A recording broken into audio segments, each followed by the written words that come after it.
Is confirmed its Pura Pioneer Festival event for the next week, March 20th.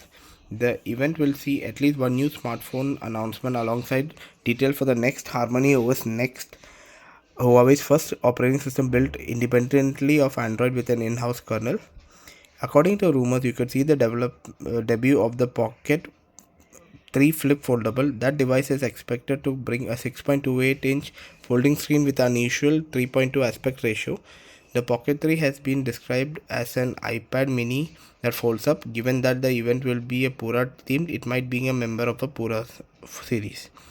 Huawei has also teased a video that shows that it could feature a rollable screen that expands it to slide. The teaser mentioned 1610, which could be a hint at a 16:10 aspect ratio when the display is fully expanded.